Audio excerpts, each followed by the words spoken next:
Muito bem, meus amigos e minhas amigas que estão participando com a gente aqui do nosso curso bíblico Bíblia Fácil Campinas, com o tema Apocalipse. Obrigado pela sua companhia e presença. Espero que você esteja gostando dessa jornada espiritual de estudos semanais. Deus seja louvado pela sua vontade de querer aprender cada vez mais. E nós iremos hoje entrar no capítulo 4 e 5. Vamos cobrir todos esses dois capítulos da nosso estudo. Aliás, deixa eu deixar aqui para você apenas uma observação bem importante em relação aos nossos estudos. Você sabe que a primeira grande parte do livro de Apocalipse, ela tem a ver com um contexto mais histórico da nossa perspectiva. Para João, era coisas que iriam acontecer, para nós são coisas que já aconteceram, né? Essa é a primeira grande metade do livro de Apocalipse. A segunda grande metade são coisas que para nós ainda hoje, são coisas que estão para acontecer. Então, eu queria dizer para você que a nossa profundidade, o nosso aprofundamento dos estudos do Apocalipse vai aumentando conforme a gente vai passando os capítulos, ok? A história vai se acrescentando em volume, em quantidade, em profundidade, em complexidade, enquanto a gente for avançando nos textos, ok? Então, fique com a gente até o fim, porque você vai realmente ser muito abençoado, já está sendo abençoado por tanta informação importante e revelação de Deus para a nossa vida, né? Então, vamos nessa. Olha só, hoje, para a gente começar, peço mais uma vez que você pegue o seu caderno de anotações, pegue a sua caneta, a sua Bíblia, e a gente vai então estudar, tá bom? Vou fazer uma oração e a gente vai começar. Deus e Pai, nosso Rei, muito obrigado, Senhor, pelo teu amor e teu cuidado em nossa vida. Venha nesse momento, abençoar a nossa mente, que o Senhor ilumine nosso coração para a compreensão da sua palavra, Pai. E que o Senhor venha conduzir cada etapa nesse processo nosso de crescimento na sua palavra e comunhão contigo. Abençoe nosso relacionamento e esse estudo, em nome de Jesus, Pai. Amém. Muito bem. Para você que está aí nos vendo, eu vou compartilhar com você uma tela hoje, nossa apresentação de hoje. E eu quero dizer uma coisa assim para você bem importante. O capítulo 4 e o capítulo 5 do livro de Apocalipse, ele é um texto que vai introduzir para a gente um tema maior, que é o tema dos 7 selos, né? Eu te falei para você que nós temos várias aparições de 7 na Bíblia, certo? Então, aquilo que nós vemos no capítulo 4 e 5 introduz aquilo que vai estar no capítulo 6, que é a abertura dos 7 selos. Daqui a pouquinho eu falo um pouco mais sobre o que é esses selos, qual é o possível significado deles.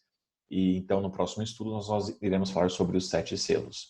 Mas você vai perceber também que na leitura de hoje, e inclusive eu quero hoje ler bastante todo o capítulo 4 e ler todo o capítulo 5 com você, para você perceber que nós iremos ver muitas palavras que elas não têm tradução imediata, né? Você vai ler a palavra e ela não faz sentido para a gente.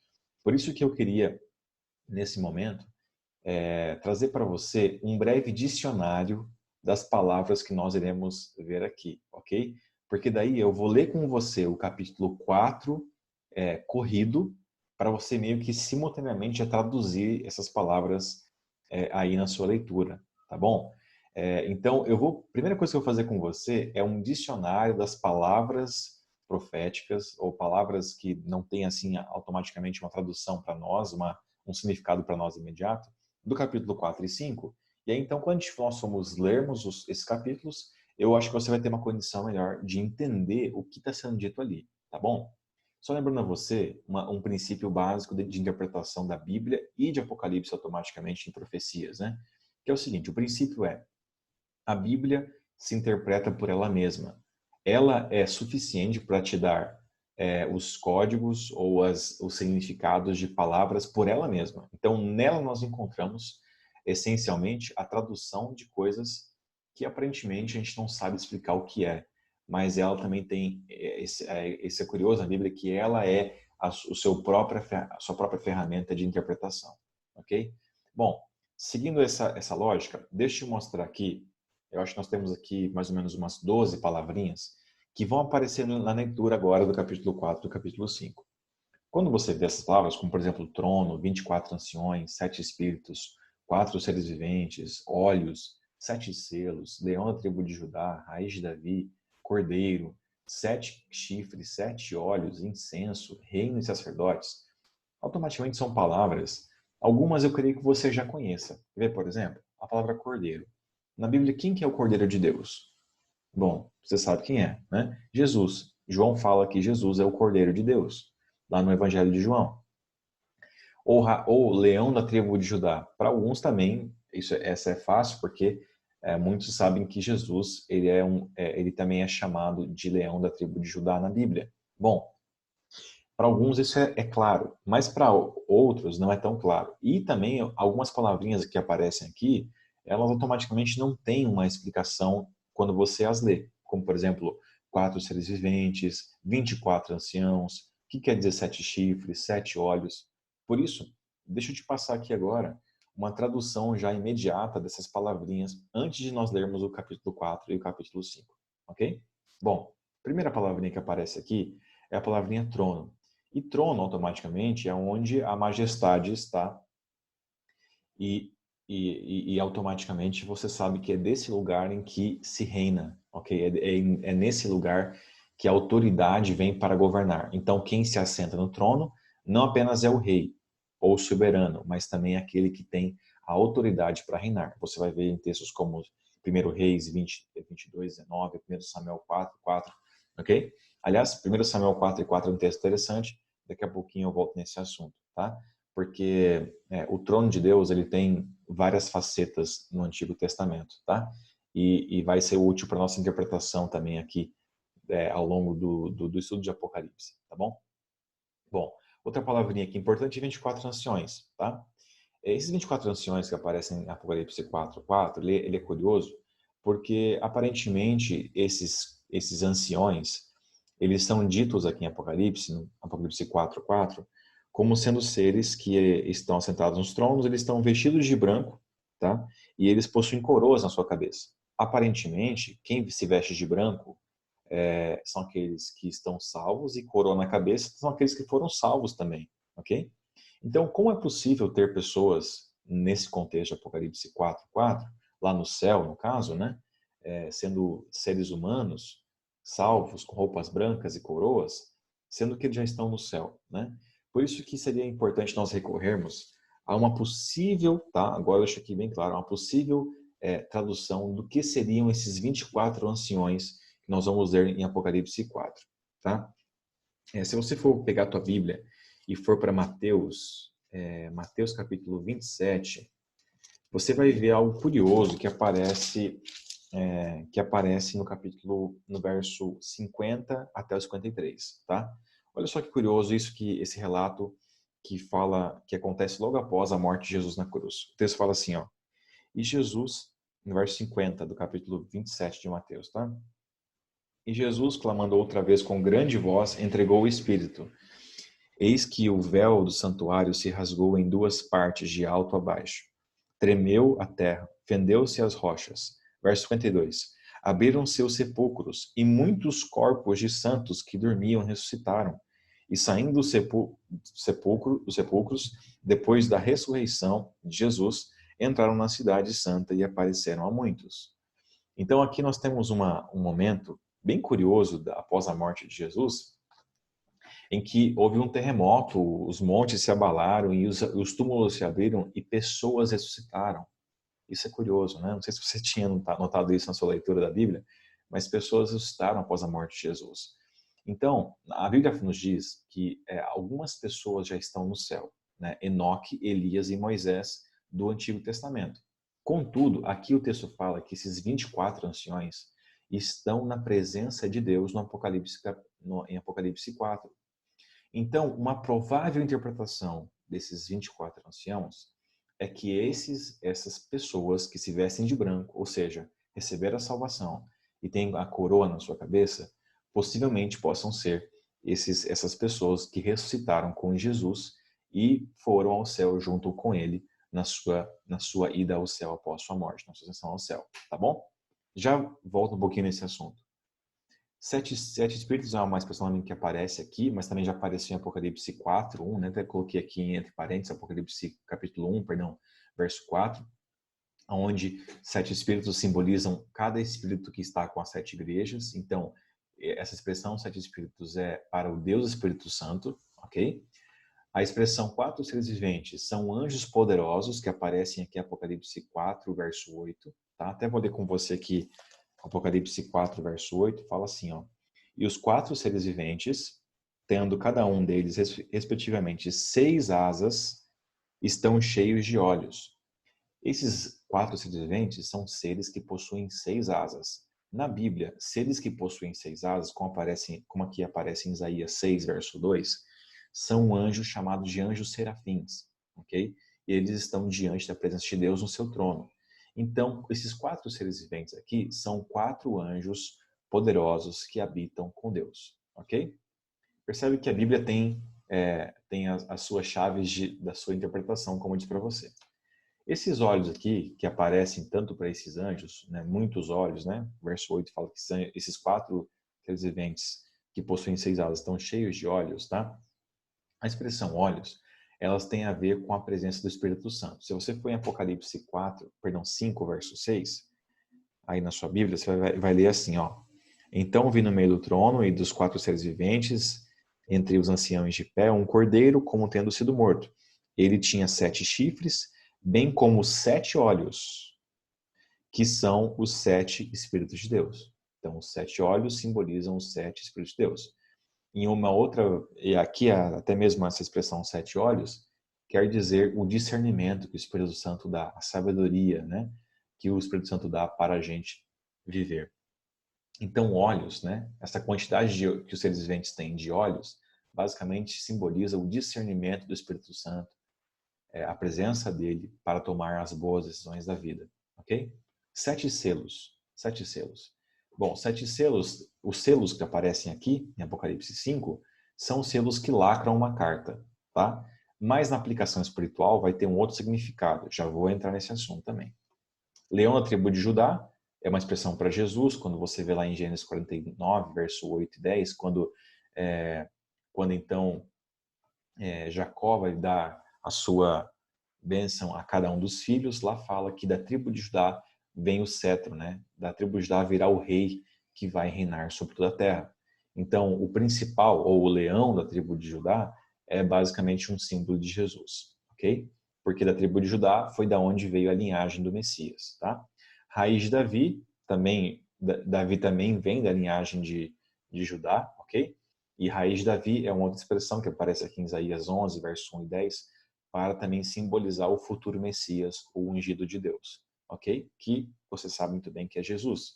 Cordeiro, 1 João 1, verso 29 também, é um símbolo do Jesus Cristo, o Cordeiro de Deus, que tira o pecado do mundo.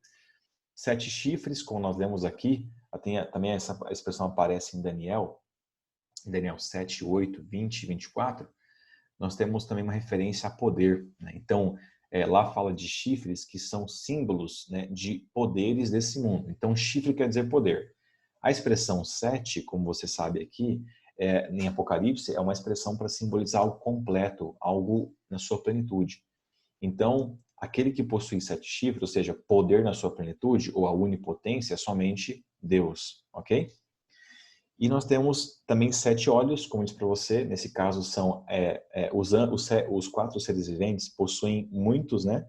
Estão cheios de olhos. Contudo, a expressão 7 olhos tem a ver com a plenitude do Espírito Santo que concede discernimento ou a onisciência, aquele que tudo sabe, tá? Então, não se esqueçam que quando vem a palavrinha 7 em algum lugar, em Apocalipse e também na Bíblia como um todo, sempre aparece algo completo, assim como foi na criação. 7 dias, algo que Deus criou na sua plenitude, completo, perfeito. Ele viu que aquilo era muito bom, tá? Então, 7 tem esse símbolo de algo completo, na plenitude, algo que está perfeito, tá? Por fim, a palavra incenso aqui aparece em Apocalipse 5 como sendo algo que é referente às orações, tá? Até esqueci de colocar aqui a referência bíblica, mas vai aparecer em Apocalipse 5, verso 8. E reino e sacerdotes também, que aparece aqui, vai aparecer na nossa leitura no verso 10 do capítulo 5, mas reino e sacerdotes é um símbolo dos cristãos e seu papel no mundo. Inclusive, nós lemos isso, né? Acho que nosso primeiro ou segundo estudo que nós fizemos, aparece essa expressão de que nós somos reis e rainhas de Deus e sacerdotes de Deus através de Jesus, tá? Ou seja, as palavras reino e sacerdotes é um símbolo dos cristãos e do seu papel nesse mundo enquanto eles aguardam a volta de Jesus. Bom, dito isso, a perguntinha que se segue é a seguinte: o que está acontecendo no céu? Basicamente, Apocalipse 4 e 5 vai mostrar o que está acontecendo no céu após a ascensão de Jesus para o céu, tá bom? Então agora eu vou fazer o seguinte, ó, eu vou deixar aqui o dicionário aberto para você, tá? E nós vamos ler o capítulo 4, entender o que está acontecendo em Apocalipse 4, e depois nós vamos para o Apocalipse 5 e entender o que nós temos em Apocalipse 5, tá? Antes de lermos Apocalipse 4, deixa eu ler com você o finalzinho do Apocalipse 3, que é o verso 21 e o verso 22. Pega a sua Bíblia aí agora, vamos ler comigo o verso 21 e 22, porque ele vai introduzir o que vai acontecer em Apocalipse capítulo 4, tá? Então, Apocalipse 3, verso 21 fala assim, ó: ao vencedor dar-lhe-ei sentar-se comigo no meu trono, assim como também eu venci e me sentei com meu pai no seu trono. Faz o favor, circule a palavrinha trono que aparece aí no verso 21, tá? Quem tem ouvidos, ouça o que o Espírito diz às igrejas. Então, Apocalipse 3 termina com a promessa que para o vencedor, aquele que lavou as suas vestes, né? Aquele que recebeu o colírio, que recebeu as vestes brancas, símbolo da salvação, aquele que teve a fé refinada pelo fogo, esse vai sentar-se com Jesus no seu trono, né? Por isso que a Bíblia chama a gente de sacerdotes e de reis, né? Reino, né? Reis e rainhas. E aí, porque é no trono que Jesus está com o Pai. Agora nós vamos ver, no início do Apocalipse 4, que a palavra trono é a palavra-chave, a palavra central desse versículo, desse capítulo, e vai nos dar compreensão do que nós temos nesse capítulo, tá? Então vamos lá. Eu vou ler com você todo o capítulo 4, tá? Sem pausa, apenas vou pedir para você circular uma palavrinha ou outra aqui, tá bom? Vamos lá. Verso 1 fala assim, ó: depois dessas coisas, olhei e eis não somente uma porta aberta no céu, como também a primeira voz que ouvi, como de trombeta, a falar comigo, dizendo: sobe para aqui e te mostrarei o que deve acontecer depois dessas coisas. Veja que agora a cena deixa as 7 igrejas, né? Agora nós estamos não na terra, agora João está tendo uma visão do céu, tá? Verso 2: de maneira imediata eu me achei em espírito, e eis armado no céu um trono, e no trono alguém sentado. E esse que se acha sentado é semelhante no aspecto à pedra de jaspe e de sardônio, e ao redor do trono há um arco-íris semelhante no aspecto à esmeralda. Ao redor do trono há também 24 tronos, e assentados neles 24 anciões vestidos de branco, em cujas cabeças estão coroas de ouro. Do trono saem relâmpagos, vozes e trovões, e diante do trono ardem 7 tochas de fogo, que são os 7 Espíritos de Deus. Há diante do trono um como que mar de vidro, semelhante ao cristal. E também no meio do trono, à volta do trono, 4 seres viventes, cheios de olhos por diante e por detrás. O primeiro ser vivente é semelhante a leão, o segundo semelhante a novilho, o terceiro tem o rosto como de homem, e o quarto ser vivente é semelhante à águia quando está voando. E os 4 seres viventes têm cada um deles, respectivamente, 6 olhos, estão cheios de olhos ao redor por dentro, não ao redor e por dentro. Não tem descanso nem de dia nem de noite, proclamando: Santo, Santo, Santo é o Senhor Deus, o Todo-Poderoso, aquele que era, que há e que há de vir. Quando estes seres viventes deram glória, honra e ações de graças ao que se encontra sentado no trono, ao que vive pelos séculos dos séculos, os 24 anciões prostraram-se diante dele, que se encontra sentado no trono, adorarão o que vive pelos séculos dos séculos e depositarão as suas coroas diante do trono, proclamando: Tu és digno, Senhor e Deus nosso, de receber a glória, a honra e o poder, porque todas as coisas tu criaste, sim, por causa da tua vontade, vieram a existir e foram criadas. Olha, eu deixei aqui aberto para você o nosso dicionário bíblico aqui de Apocalipse 4 e 5, para ver se você conseguiu interpretar o que está acontecendo aqui, tá? Você consegue me dizer o que você entendeu do que você viu aqui? Você consegue entender a cena que está acontecendo aqui? Bom, basicamente, nós vimos aqui alguns elementos, né? Nós vimos que João tem uma visão do céu, né? E ele fala que essa visão ela acontece depois destas coisas, ou seja, que coisas são essas? Das coisas que foram ditas às 7 igrejas, né? Então, o texto fala assim, eu te mostrarei, no verso 1, né? Eu te mostrarei o que deve acontecer depois destas coisas. Que destas coisas são essas? Bom, destas coisas que eu falei para você sobre as 7 igrejas, né? Então, deixa eu só pausar um pouquinho, deixa eu olhar um pouquinho mais para você. Então, nós temos agora, depois dessas coisas que passaram da mensagem às 7 igrejas, nós temos agora uma cena que está acontecendo no céu. E aí João fala assim, que a primeira coisa que ele vê no céu é o trono. Curiosamente, parece que João está mais focado no trono do que todas as coisas que estão acontecendo nesse momento. Porque veja só, ele fala que nesse trono existe um Deus, ao redor do trono nós temos 24 anciões, nós temos 4 seres viventes, e nós vamos perceber agora no capítulo 5 que nesse trono nós temos milhares e milhares de anjos também. Então, a cena que nós temos aqui em Apocalipse 4, ela sempre está em conexão com o trono, né? Então, alguém está no trono, ao redor do trono. Do trono, o texto ainda fala assim, que do trono saem relâmpagos, no verso 5, né?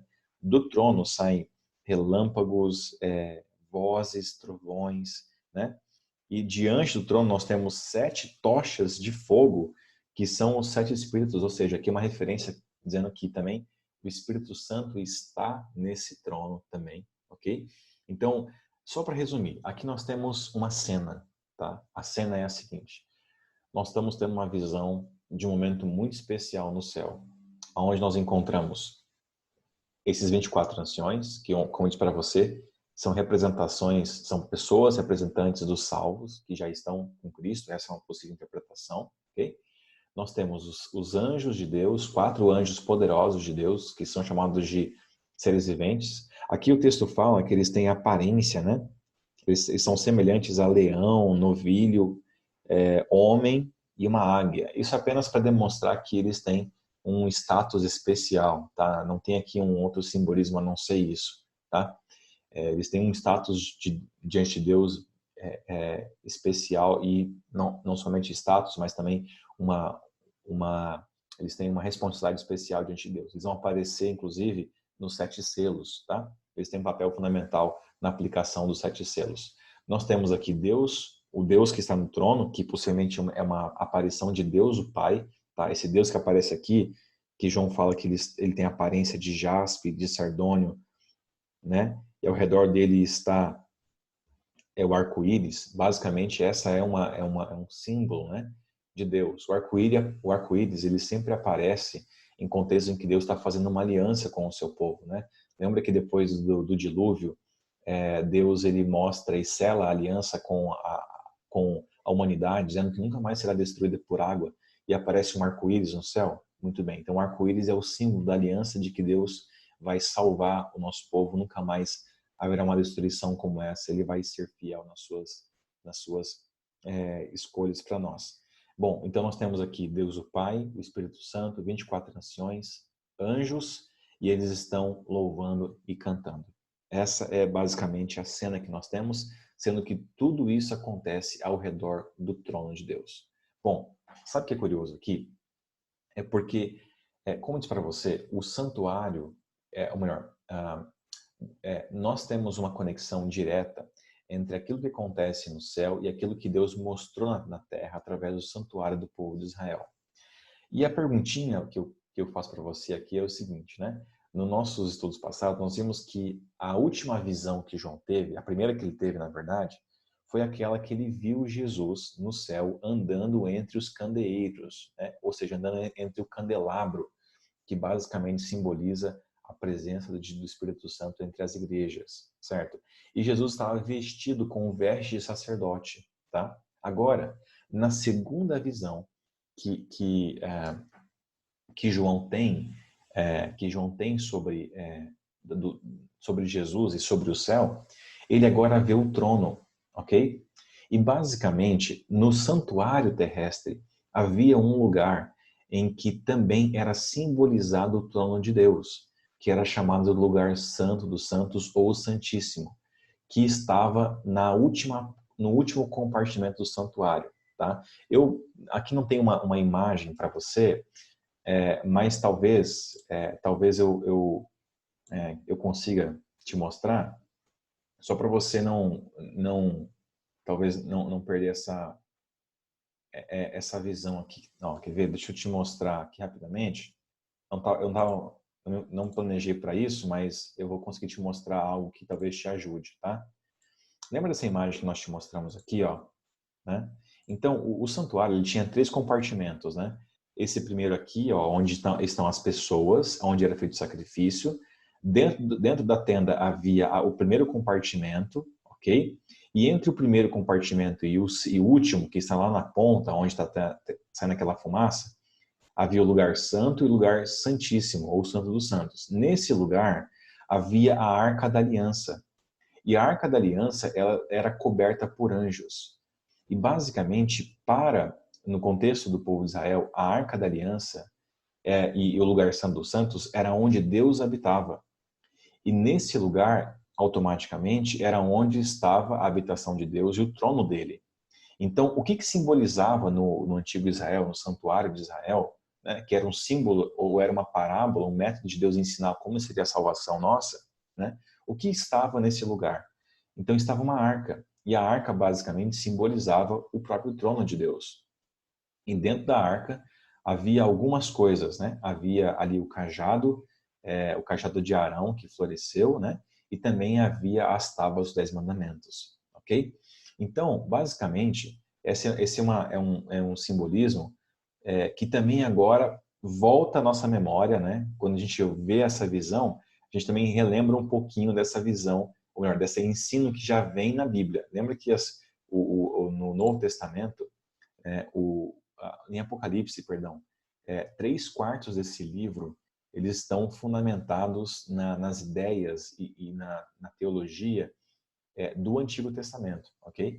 Então, nesse momento agora, a visão do capítulo 1 continua agora no capítulo 4, dessa visão que João tem sobre Jesus, aonde ele está e o que ele está fazendo, tá? Então, nesse momento aqui inicial do capítulo 4, nós não vimos Jesus ainda em cena, ok? Nós vimos Deus o Pai, Deus o Espírito Santo, 24 anciões que são salvos, nossos representantes lá no céu, nós temos anjos e nós temos tudo isso acontecendo ao redor do trono de Deus, tá? Então, essa é a visão que João está tendo do capítulo 4.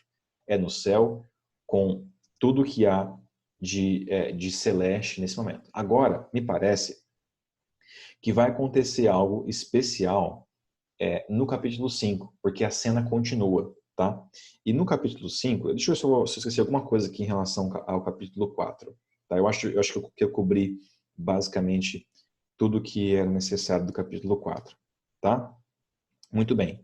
Então, todos eles isso tudo acontecendo ao redor do trono, e nesse momento acontece algo muito especial no capítulo 5, porque ele vai introduzir Jesus nessa cena onde está o trono de Deus, tá? Então vamos ler agora o capítulo 5, e só para a gente continuar o exercício aqui que nós começamos já, vamos fazer lá a tradução. Vou deixar aqui para você o dicionário, né, profético, apocalíptico aqui, para a gente então ler agora Apocalipse 5 e ver quanto você consegue traduzir do que está acontecendo, tá? Eu vou ler com você agora o capítulo 5 na íntegra, tá bom? E tenta você fazer essa tradução simultânea aí. Bom, o texto fala assim, ó, capítulo 5, verso 1. Vi na mão direita daquele que estava sentado no trono, né? Quem já estava sentado? Né? Deus o Pai, certo? E aí o texto fala assim, um livro escrito por dentro e por fora, de todo selado com 7 selos. Vi também um anjo forte que proclamava em grande voz, quem é digno de abrir de abrir o livro e lhe desatar os selos? Ora, nem no céu, nem sobre a terra e nem debaixo da terra, ninguém podia abrir o livro, nem mesmo olhar para ele. E eu chorava muito, olha aqui a reação de João, né? Porque ninguém foi achado digno de abrir o livro, nem mesmo de olhar para ele. Todavia, um dos anciãos, me disse, não chores, eis que o leão da tribo de Judá, a raiz de Davi, venceu para abrir o livro e os seus 7 selos. Só fazer uma pausa aqui rapidamente, tá? Eu não vou agora parar mais, mas é importante fazer isso aqui, eu estou sentindo que tem que fazer isso aqui. Ó, esse livro que está tentando ser, que João vê que ninguém pode abri-lo, em Apocalipse, ele pode ser duas coisas. Ou ele pode ser as duas coisas ao mesmo tempo, ou uma das duas, tá? Em Apocalipse, aparece, inclusive, é, acho que no capítulo 21, depois eu posso... Apocalipse capítulo...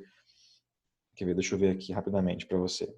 É isso. Apocalipse capítulo 21, verso 27, a palavra é livros, tá? E uma palavra chamada dizendo livro, tá? Aparecem 2 tipos de livros em Apocalipse. Os livros que registraram as ações humanas ao longo da humanidade e o livro da vida, tá? Esses são os 2 tipos de livros que aparecem em Apocalipse, tá? Ou aqueles que registram as ações da humanidade, boas e ruins, e o livro da vida. Seja qual for o conteúdo desse livro que está nas mãos aqui de Deus, né? E ele agora e ele tem que passar para alguém resolver ou abrir esse livro e ler o final da história desse livro, seja qual for o conteúdo é um conteúdo de salvação, ok? Nesse livro contém ou as obras boas e ruins nossas e também pode conter simultaneamente o nome dos salvos em Cristo Jesus, ok? Então o conteúdo desse livro tem a ver com a história da humanidade e a história da nossa redenção em Jesus Cristo, tá bom? Então por que João está chorando antes de abrir esse livro e ver que ninguém pode abri-lo, né? Porque isso tem a ver com a nossa salvação, com a salvação dele, tem a ver com a salvação da humanidade, né? Por isso que ele fala assim, quem vai resolver esse problema do pecado na humanidade? Quem vai mudar a nossa história? Quem vai de fato libertar a gente da escravidão do pecado? Então, por isso que João está com esse sentimento inconsolável, chorando em prantos como criança, né?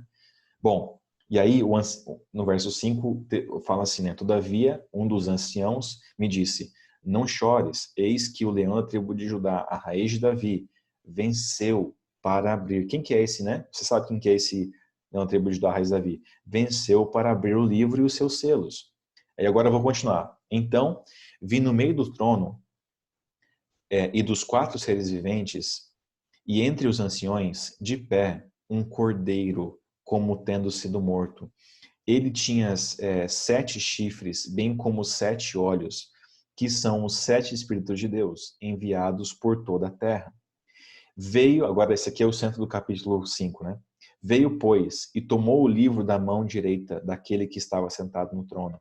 E quando tomou o livro, os 4 seres viventes e os 24 anciãos prostraram-se diante do cordeiro, tendo cada um deles uma harpa e taças de ouro cheias de incenso, que são as orações dos santos. E entoavam um novo cântico, dizendo, digno és de tomar o livro e de abrir os selos, porque foste morto e com teu sangue compraste para Deus os que procedem de toda tribo, língua, povo e nação. E para o nosso Deus os constituíste reino e sacerdotes, e reinarão sobre a terra. Vi e ouvi uma voz de muitos anjos ao redor do trono, dos 4 seres viventes e dos anciãos, cujo número era de milhões e milhares de milhares, proclamando em grande voz: digno é o Cordeiro que foi morto de receber o poder e riqueza e sabedoria e força e honra e glória e louvor.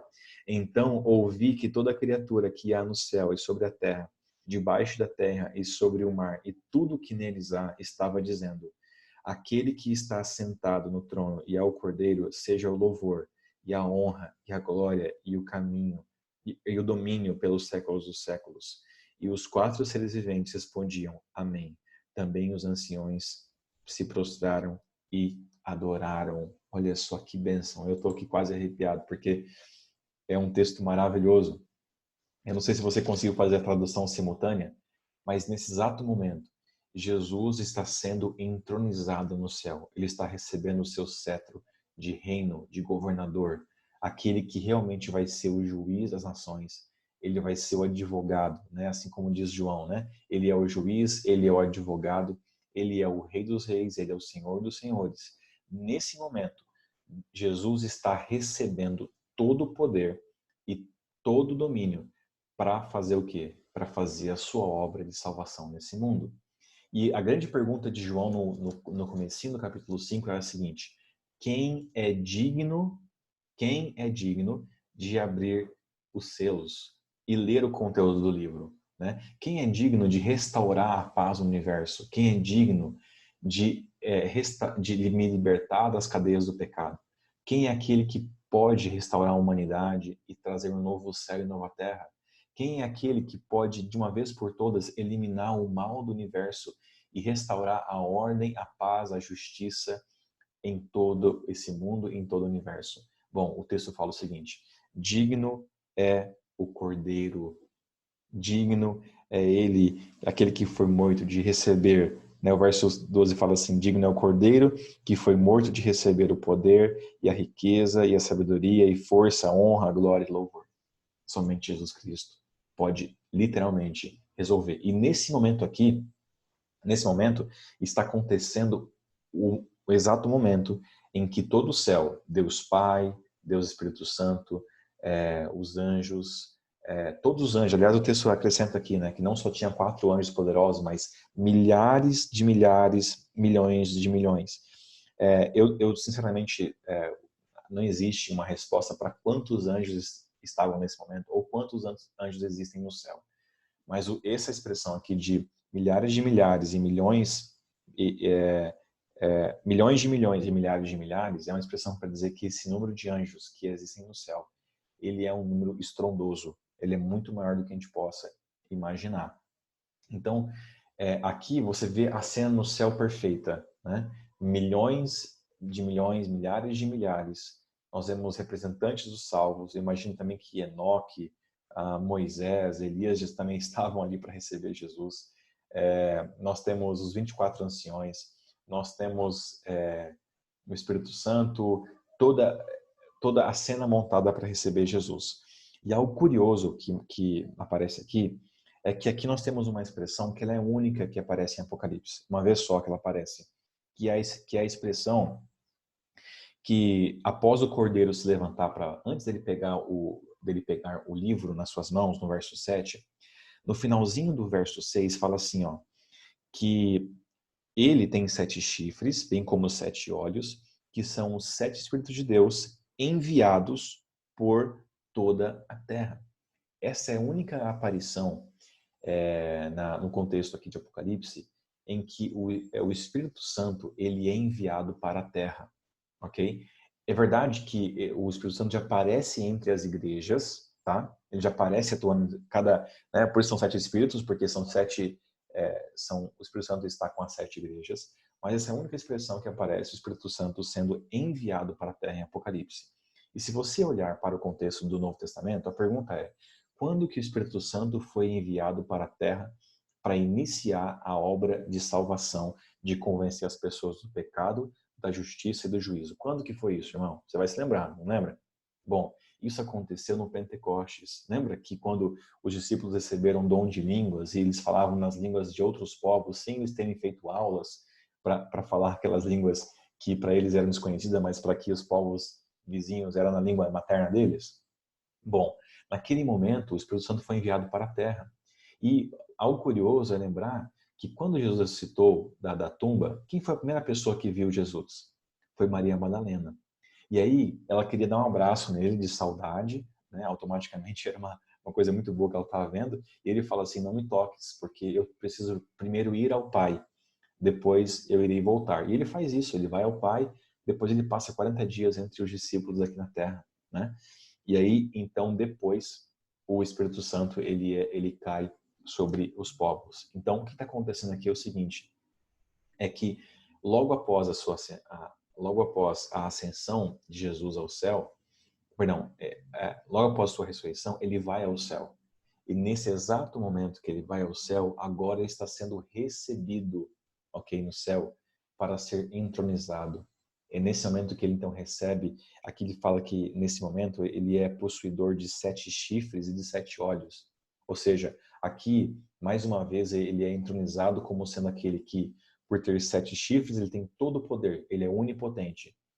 E aqui o texto fala que ele tem 7 olhos, ou seja, ele tem todo o discernimento possível do Espírito Santo, porque nesse momento agora ele é também entronizado como Deus Todo-Poderoso, Onipotente e Onisciente, aquele que tudo sabe, né? E então, após essa entronização de Jesus, o Espírito Santo, ele é enviado no Pentecostes agora, um pouquinho depois de tempo, ele é enviado agora como Espírito Santo em toda plenitude e poder para fazer a grande obra de salvação através do sangue do Cordeiro. Tudo isso que eu estou te falando aqui só é possível acontecer. O plano da salvação só é possível acontecer. Os dons do Espírito Santo só é possível acontecer através da ministração do sacrifício de Jesus Cristo. Por isso que Apocalipse enfatiza muito aqui, que digno é o Cordeiro. Somente o Cordeiro que foi morto na cruz é capaz de terminar a obra de salvação. Então Deus Pai, Deus Espírito Santo e Deus o Filho estão unidos nesse plano de resgatar cada um daqueles que tem no coração a Jesus como seu Senhor e Salvador. Ou seja, em Cristo nós temos tudo e sem Ele nós não temos nada. Essa é uma das grandes mensagens que nós temos no livro de Apocalipse. Mas aqui nós introduzimos agora o fato de que Jesus, ele é o Rei soberano do universo. Nada escapa da sua mão. E é curioso que quando você vai para Apocalipse capítulo, Mateus, vá para Mateus agora. Mateus, capítulo 20, Mateus capítulo 28, verso 18, né? Essas são as últimas palavras que Jesus fala aos discípulos antes da sua ascensão ao céu, né? Ou seja, depois que ele passa 40 dias aqui na terra, né? E depois ele vai para o céu de maneira definitiva. No verso 18 de Mateus 28 fala assim, ó, Jesus, aproximando-se, falou-lhes dizendo: toda a autoridade me foi dada no céu e na terra. Quando que isso acontece? Está acontecendo aqui em Apocalipse 4 e 5, né? Especificamente no capítulo 5, né? Onde Jesus foi entronizado. Ele recebeu toda a autoridade e poder sobre a terra e tudo que existe. E nesse momento agora, depois que aconteceu a entronização no céu, ele vem e passa 40 dias com os discípulos. E aí ele fala assim, toda a autoridade me foi dada no céu e na terra. E aí ele fala assim, olha o que ele fala agora para os discípulos, para mim e para você. Ide, portanto, fazer discípulos de todas as nações, batizando-os em nome do Pai, do Filho e do Espírito Santo, ensinando-os a guardar todas as coisas que vos tenho ordenado. E eis que estou convosco todos os dias, até a consumação do século. Vocês amém por isso? Eu digo amém. Aqui em casa eu estou falando com você e eu estou assim, sendo muito impactado e abençoado por essa palavra, por essa mensagem que vem de Apocalipse em conexão com outros textos que nós temos na Bíblia. Então eu queria hoje encerrar nosso estudo dizendo para você que nós iremos agora partir para os 7 selos, a abertura dos 7 selos, tá? Qual o contexto da abertura dos 7 selos? O contexto da abertura dos 7 selos é Jesus Cristo. Ele é o Rei dos Reis, o Senhor dos Senhores. Toda autoridade e poder foi dado para ele no céu e na terra, né? Ele venceu. Ele é o único digno de abrir os 7 selos. Lembrando que os 7 selos não é o conteúdo da carta, tá? Aliás, esse livro que você está vendo aqui, nós estamos vendo aqui, ele é como se fosse o livro do tempo de João. Era um rolo, ok? Aliás, eu tenho até aqui talvez uma imagem para te mostrar do que mais ou menos é isso que João está em mãos, né? É isso aqui, ó, tá? Isso aqui que é o livro que João tem em mãos, tá? É um rolo, é um pergaminho feito de papiro, tá bom? Então, na verdade, esse pergaminho é uma outra coisa, né? Pergaminho é o material feito do couro do animal, né? Aqui é o papiro, né? Ou seja, é um livro mais comum da época de João, que era menos custoso, e ele está selado com 7 selos, tá? E o selo basicamente servia como uma proteção ao conteúdo, tá? E cada selo era uma assinatura, né? Comprovando a autenticidade e autoridade e validade do documento, tá? E o conteúdo do documento é acessado somente após a retirada de todos os selos, tá? Então, historicamente, assim funcionava um livro, né? Ou uma carta, né, que nós vemos aqui. Então, esse documento que João fala que Jesus agora é o único digno de abrir os 7 selos, basicamente, a aplicação espiritual esse livro contém a história da humanidade, a salvação de Jesus, o livro da vida, ok? E cada selo desse aqui agora vai ser explicado no capítulo 6, que é o nosso próximo estudo, tá bom? Então nós vamos ver qual é o significado desses 7 selos que Jesus está abrindo, tá? Ao longo da história e como isso aconteceu já no passado e se algum selo ainda vai se cumprir. Lembrando que basicamente esses selos, você vai ver isso comigo na nossa próximo estudo, eles vão nos levar à segunda vinda de Jesus, ok? Então nós vamos estudar na próxima semana o que simbolizam esses 7 selos, né, que Jesus está operando aqui nessa terra, tá bom? Bom, pessoal, por hoje é só. Eu queria que você fosse muito abençoado por esse estudo. Espero que você tenha sido muito abençoado por esse estudo. Que Deus te abençoe ricamente. E talvez a nossa grande lição desse estudo é o fato de que ao nosso lado nós temos um Jesus que reina para todo sempre. Dele é o poder, a honra e a glória. E para fechar, para mim a mensagem talvez seja mais importante, não mais importante, mas o que mais me toca é o fato de que nós lemos lá em Mateus capítulo 28, que esse mesmo Rei, esse mesmo Deus Todo-Poderoso, esse mesmo Deus que tudo sabe, ele está conosco até a consumação dos séculos, né? Ele está presente. Às vezes a gente fica muito com o pensamento de que Jesus está muito distante no céu, né? Mas ele disse estar presente conosco através do Espírito Santo. Ele está pertinho. Eu vou orar com você. Deus e Pai, nosso Rei. Deus seja louvado por Cristo, que o Senhor seja louvado pela obra do Espírito Santo e que o Senhor seja louvado porque tudo pertence a Ti. O Senhor é nosso Criador e o Senhor é nosso Redentor. O Senhor é aquele que fez todas as coisas e o Senhor é aquele que também, Pai, recriou todas as coisas. Ó Deus, nesse momento recebemos a Cristo como nosso grande Rei, Pai. Confessamos que Ele, de fato, é o nosso grande Criador, o nosso grande Redentor, e nele nós temos tudo. Ó Deus, abençoe cada pessoa que acompanhou esse estudo aqui, que eles se sintam cada vez mais conectados contigo, queridos por Ti, e que eles continuem essa caminhada, Pai, de ouvir a Sua voz. Abençoe a gente para o próximo estudo. Isso que eu te peço e agradeço, em nome de Jesus Cristo. Amém, Deus. Amém. Gente, obrigado por tudo. Deus te abençoe. Vamos caminhar juntinho aqui nossos estudos. Hoje, nessa semana, a gente acabou colocando o estudo da última classe um pouquinho depois do tempo, mas eu vou fazer um esforço maior para que durante a semana você consiga receber esse estudo, tá bom? Deus te abençoe, um abraço e tenha uma ótima semana para você e a gente se encontra numa próxima, viu? Um abração a todos aí.